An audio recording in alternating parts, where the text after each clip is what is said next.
हाँ, तो प्यारे बच्चों, महक क्लासेस में एक बार फिर से आप सभी बच्चों का स्वागत है। तो बच्चों, आज अपन बात करेंगे 18 दिसंबर को होने वाले अर्धवार्षिक के विज्ञान के पेपर के बारे में, ठीक है, जो कक्षा 10 का होने वाला है, ठीक है। तो बच्चों, ये जो पेपर है वो आपका 70 नंबर का रहने वाला है, जिसमें आपको 3.25 घंटे का टाइम मिलेगा, ठीक है। तो चलो, अब हम ज़्यादा बात नहीं करेंगे और वीडियो को जल्दी से स्टार्ट करते हैं। अब देखो बच्चों, इसका जो फर्स्ट क्वेश्चन है वो क्या कहते हैं, निम्न में से किस रसायन का उपयोग फोटोग्राफी में होता है। तो बच्चों, इसका ऑप्शन नंबर जो ए है वो हमारा राइट आंसर हो जाएगा सिल्वर क्लोराइड के अंदर, ठीक है। फिर हमारा जो दूसरा क्वेश्चन है, प्लास्टर ऑफ पेरिस का रासायनिक सूत्र क्या है।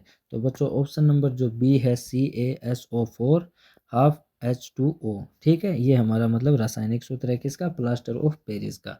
फिर इसका जो तीसरा क्वेश्चन है वो देखो क्या कहता है, एक तत्व क्यों मुलायम है और चाकू से आसानी से काटा जा सकता है। तत्व ठंडे जल के साथ तेजी से अभिक्रिया करता है, निम्नलिखित में से यह तत्व कौन सा है, मतलब उसको पहचानना है। तो बच्चों, ऑप्शन नंबर जो डी है वो हमारा राइट आंसर हो जाएगा, इसमें ऑप्शन नंबर होगा के, ठीक है। अब जो चौथा क्वेश्चन है, वे पदार्थ जो अभिक्रिया की दर में परिवर्तन कर देते हैं लेकिन स्वयं अपरिवर्तित रहते हैं, वो क्या कहलाते हैं, ठीक है ना। तो बच्चों, चौथे में जो ऑप्शन होगा वो हमारा ऑप्शन नंबर हो जाएगा सी, यानी उत्प्रेरक कहलाते हैं, ठीक है। फिर जो पांचवा क्वेश्चन है, पादपों में जाइलम उत्तरदायी है। तो ऑप्शन नंबर जो ए है जल का वाहन, ये हमारा राइट आंसर हो जाएगा, ठीक है। फिर जो छठा क्वेश्चन है, निम्नलिखित में से कौन सा पादप हार्मोन है। तो इसमें बच्चों चार ऑप्शन हमें दे रखे हैं, तो जो ऑप्शन नंबर डी है वो हमारा राइट आंसर हो जाएगा साइटोकाइनिन, ठीक है। फिर सातवें क्वेश्चन की अगर बात करें, सभी अनैच्छिक क्रियाओं का नियंत्रण मस्तिष्क का कौन सा भाग करता है। तो ऑप्शन नंबर जो ए है बच्चों मेडुला, ये हमारा राइट आंसर होगा।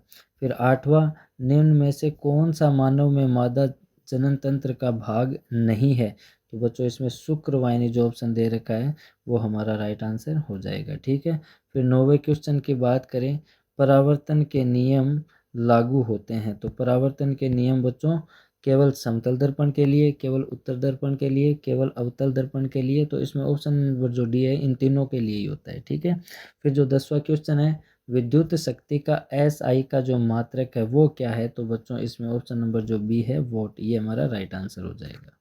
उसके बाद बच्चों हमें रिक्त स्थानों की पूर्ति करनी है, ठीक है। तो इसमें जो 11वां क्वेश्चन है उसमें देखो क्या कहते हैं, जो जीव उत्पादक द्वारा उत्पादित भोजन पर प्रत्यक्ष अथवा परोक्ष रूप से निर्भर करते हैं वो क्या कहलाते हैं। तो बच्चों, वो कहलाते हैं उपभोक्ता।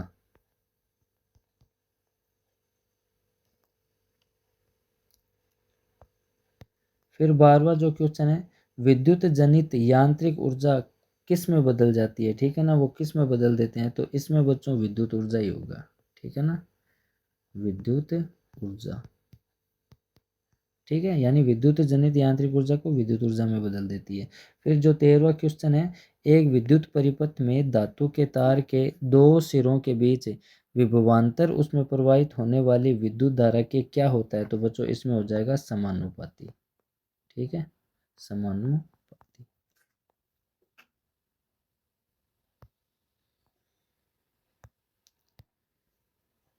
फिर जो 14वां क्वेश्चन है, खतरे के संकेत अर्थात सिग्नल का प्रकाश सदैव कौन से रंग का होता है। तो बच्चों, इसमें होगा मतलब लाल रंग, सॉरी, लाल रंग का होता है वो, ठीक है। फिर जो 15वां क्वेश्चन है, निषेचन के पश्चात निषेचित अंड में स्थापित हो जाते हैं, ठीक है ना। तो ये होगा बच्चों गर्भाशय की भित्ति में, गर्भाशय की भित्ति, ये इसमें राइट आंसर हो जाएगा, ठीक है। फिर जो 16वां क्वेश्चन है, दो तंत्रिका कोशिका के मध्य खाली स्थान को हम क्या कहते हैं। तो बच्चों, उसको कहते हैं सिनेप्स, ठीक है, उसको अपन क्या कहते हैं, सिनेप्स कहते हैं, ठीक है। फिर जो 17वां क्वेश्चन है, रुधिर में एक तरल माध्यम होता है जिसे हम क्या कहते हैं। तो उसे बच्चों प्लाज्मा कहते हैं, प्लाज्मा, ठीक है। फिर जो 18वां क्वेश्चन है, कार्बन कार्बन एकल बंध युक्त यौगिक क्या कहलाते हैं। तो ये बच्चों हो जाएगा संतृप्त, ठीक है ना, संतृप्त यौगिक कहलाते हैं, संतृप्त यौगिक कहलाते हैं, यानी ये 18वें का आंसर है, आप ध्यान रखना।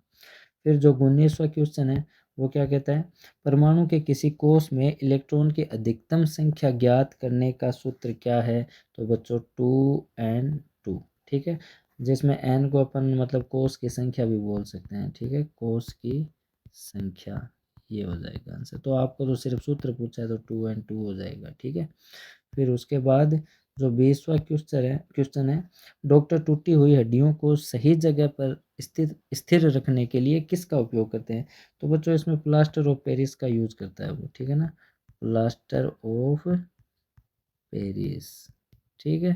या फिर जो जल में सफ़ेद जल जो सफ़ेद पदार्थ का पेस्ट होता है, यानी जल में जो सफ़ेद पदार्थ का पेस्ट जो होता है ना, उसका भी वो यूज करता है, ठीक है ना, तो ये राइट आंसर हो जाएगा। फिर बच्चों ये आपके अति लघुरात्मक मतलब क्वेश्चन स्टार्ट हो जाते हैं, तो इसमें ए व बी के नाम लिखने हैं, ठीक। फिर जो 22वां क्वेश्चन है, रेडॉक्स अभिक्रियाएं किसे कहते हैं? अभिक्रिया ZnO+C फिर Zn+CO में किस पदार्थ का उपचयन व किसका अपचयन हो रहा है? तो बच्चों रेडॉक्स क्रियाएं कौन सी होती हैं? मतलब एक ऐसी रासायनिक प्रक्रिया जो ऑक्सीकरण पदार्थ या फिर अपचायक पदार्थ के बीच होती है, वो रेडॉक्स अभिक्रियाएं कहलाती है, ठीक है ना। अब ये कह रहा है Zn+CO में किस पदार्थ का उपचयन और किसका अपचयन हो रहा है? तो बच्चों इसमें कार्बन का तो उपचयन हो रहा है, ठीक है ना, कार्बन का उपचयन हो रहा है, ठीक है। और जो जिंक ऑक्साइड है, ठीक है, जिंक ऑक्साइड, उसका अपचयन हो रहा है, ठीक है, इसका अपचयन हो रहा है, तो आप याद कर लेना बच्चों, ठीक है। फिर जो 23वां क्वेश्चन है, मिश्र धातु के कोई दो उदाहरण। तो मिश्र धातु के बच्चों पीतल हो जाएगा और एक कांसा, ठीक है, ये दो उदाहरण पूछे हैं, ठीक है। फिर जो 24वां क्वेश्चन है, कार्बन के दो अपरूपों के नाम। तो कार्बन के दो अपरूप हीरा और एक हो जाएगा ग्रेफाइट, ठीक है, ग्रेफाइट।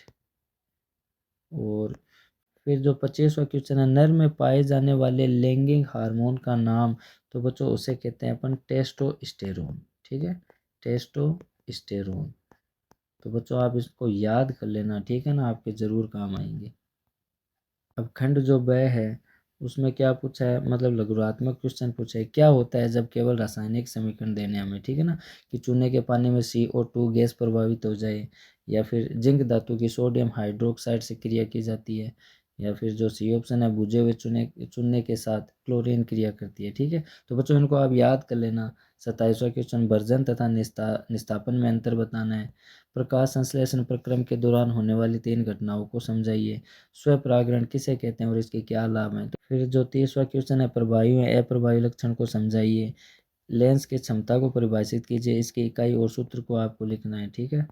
फिर लघुतरात्मक का सेकंड पार्ट है, उसमें देखो सूर्योदय के समय सूर्य रक्ताभ क्यों प्रतीत होता है, ठीक है। फिर जो 33वां क्वेश्चन है, टिंडल प्रभाव क्या है, स्वच्छ आकाश का रंग नीला क्यों होता है। फिर जो 34वां, किसी चालक का प्रतिरोध किन किन कारकों पर निर्भर करता है। फिर जो 35वां क्वेश्चन है, एक 4 पाई प्रतिरोधक में मतलब 10 A धारा 2 सेकंड प्रवाहित करने पर उत्पन्न ऊष्मा की मात्रा ज्ञात करनी है, ठीक है। फिर जो चुंबकीय क्षेत्र की दिशा ज्ञात करने का दक्षिण हस्त अंगुष्ठ नियम है वो लिखिए। फिर जो 37वां क्वेश्चन है, किसी पारितंत्र में ऊर्जा प्रवाह की दो विशेषताओं का वर्णन कीजिए। खाद्य श्रृंखला व खाद्य जाल में अंतर आपको बताना है। तो बच्चों ये मोस्ट क्वेश्चन है, आप याद कर लेना, आपके पेपर में आ सकते हैं, आपको बहुत फायदा मिलने वाला है। फिर खंड जो स है उसमें मतलब दीर्घ उत्तरात्मक प्रश्न पूछे। समावयवता किसे कहते हैं, साबुन और अपमार्जक में अंतर बताओ। सिनेप्स क्या होते हैं, किसे कहते हैं, कोश तंत्रिका कोशिका न्यूट्रॉन के कार्य बताओ। या फिर मानव में लिंग निर्धारण को समझाओ, इसका आरेख चित्र भी बनाओ।